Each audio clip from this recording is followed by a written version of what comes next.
Mock drill అనేటువంటి indication ఏదైతే ఉందండి, it is something precautionary measure. There is something going to be big అండి. Either it is an offensive or defensive also.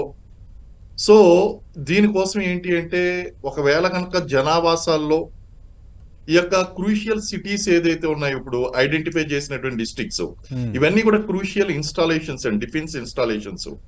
ఇవి high risk Jones లో ఉన్నాయి కాబట్టి రేపొద్దున ఎయిర్ స్ట్రైక్స్ అయినా, మిజైల్ అటాక్ అయినా, ఏం జరిగినా సరే మన యొక్క లాస్ ని మినిమైజ్ చేయడం కోసం బేసిక్ పర్పస్ కనుక మనం చూసినట్లయితే మాక్ drills you should be prepared for something అండి. అంటే జనాలు పానిక్ అయిపోతారు ఒకసారిగా.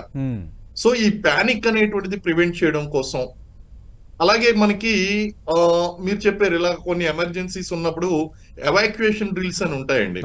అలాగే వార్ కైండ్ ఆఫ్ సిచ్యువేషన్ వచ్చినప్పుడు ఎవాక్యుయేషన్ అంటే సేఫర్ ప్లేసెస్ కి వెళ్ళిపోవడం, అలాగే గాయపడినప్పుడు వాళ్ళకి ఫస్ట్ ఎయిడ్ అనేటువంటిది ఇవ్వడం, అలాగే వాళ్ళని కాపాడుకోవడం అండి. డక్, డో అండ్ హైడ్ అనేటువంటివి. అంటే మనం చాలా మన యొక్క బాడీని చిన్న టార్గెట్ గా మార్చుకుంటే ఇప్పుడు ఏమవుతుందంటే ఇంపాక్ట్ అనేటువంటి తక్కువగా ఉంటుందండి. ఇలాంటివన్నీ కూడా ప్రాక్టీస్ చేస్తారు. ఒక రకంగా చెప్పాలంటే వార్ సినారియోని, వార్ థ్రెట్ ని ఒక సీన్ క్రియేట్ చేస్తారండి. ఆ సీన్ క్రియేట్ చేసి దాన్ని ప్రాక్టీస్ చేస్తారు. దాన్ని ఆ విధంగా ప్రాక్టీస్ చేయడం వల్ల ఏంటి అంటే, ఫస్ట్ రియల్ టైం వార్ సినారియోలో there is a lot of confusion అండి.